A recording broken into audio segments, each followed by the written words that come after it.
One thing for sure in Louisiana, Lent does not sneak up on you. We have had parades, king cakes, a new king cake, Boudin king cake. We have had celebrations, and we knew right up until last night that today would be the beginning of Lent. I always enjoy Lent because it is a break in our routine. And during Lent, we are called to what? Repent. We're called to change our ways. We're called to stir into flames those coals of faith that may have grown dim or may have become cooled, and kind of fire ourselves up again to renew ourselves in what it means to be a disciple of Jesus Christ and to carry that faith into our daily lives. I oftentimes have asked, and I think to myself, what is that renewal? I mean, what does it mean that we're going to renew our heart and change our heart? I think it comes in our responsorial song today, where we hear the words, "Be merciful, O Lord, for we have sinned." Quite simply, it is that we are called to turn away from sin and turn more to God's grace. To turn away from putting our trust in the ways of the world and put our trust more in God. To put our trust in eternal things, not things that will pass away. To put our trust in the service of all and not just in serving ourselves. And that movement into becoming more a disciple of Christ is not easy. But it demands that we break away from sin. It demands also that we have an awareness of sin in our life. The problem with sin is that the vision of sin is too small. Now, some people will say that today we don't have a sense of sin anymore. And that may be true. We don't have a subtle sense of sin. But we know in our hearts the big sins. We know what's sinful. We know pornography is sinful. We know what it means to be greedy. We know what it means to lie, to cheat. We know what it means to be unfaithful. We know what it means to be drunk. We know what it means to abuse ourselves with drugs or alcohol. We know when we have sinned. We know when we have turned away from God. We know when we have hurt ourselves, a creation of God. We know when we have hurt others. We certainly know when we have been hurt. We are aware of sin.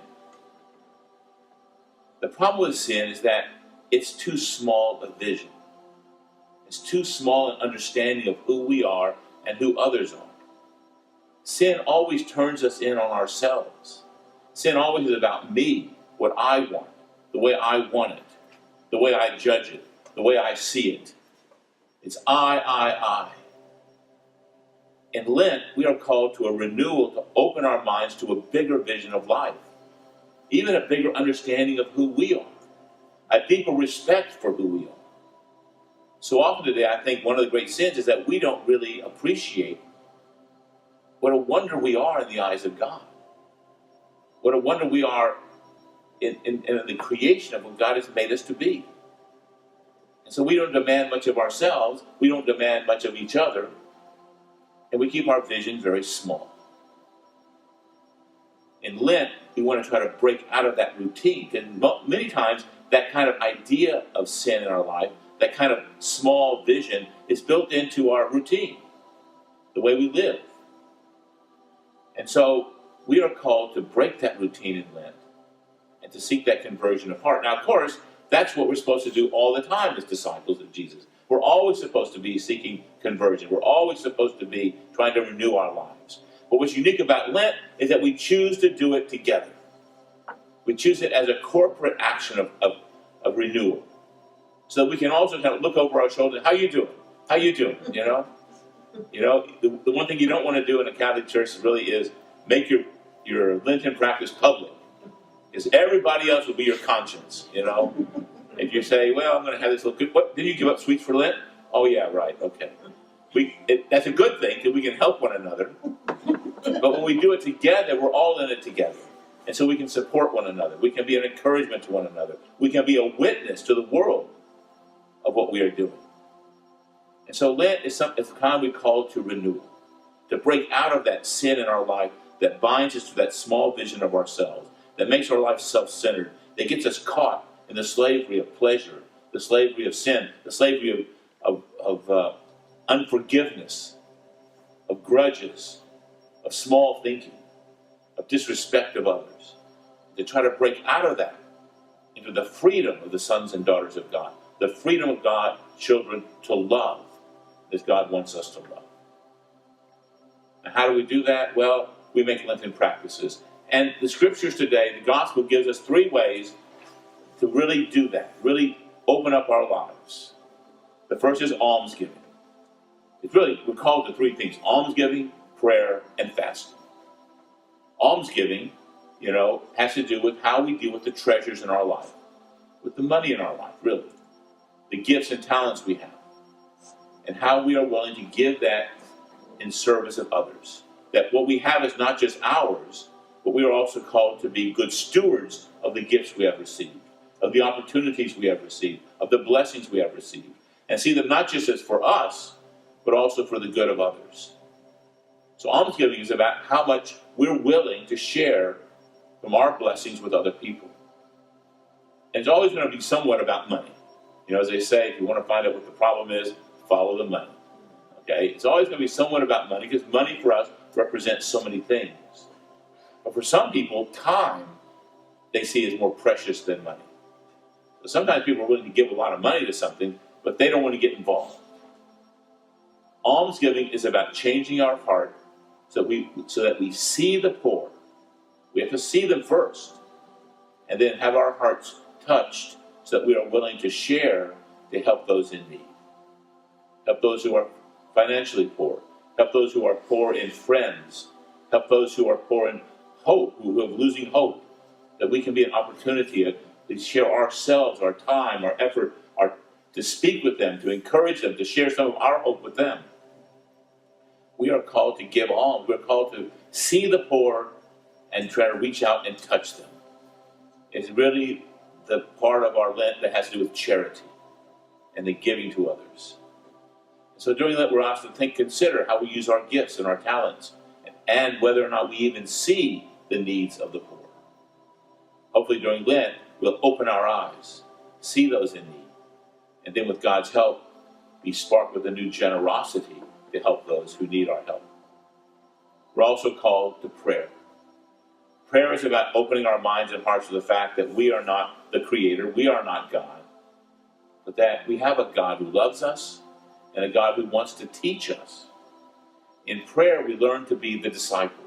In prayer, we come to God as the learner, not as the one who says what is right, who comes to know and learn what is right. In prayer, we come to appreciate God's help for us.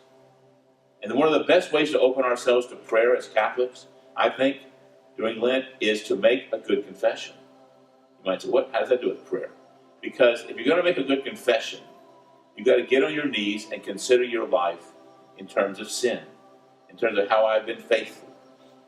When we become aware of those ways in which we have been weak, in which we have been given our lives over to trust in things that are passing away, or taking our trust away from God and put it into other things or other people in a way that becomes idolatrous or harmful, then in those moments we can kind of remember that we need God's help.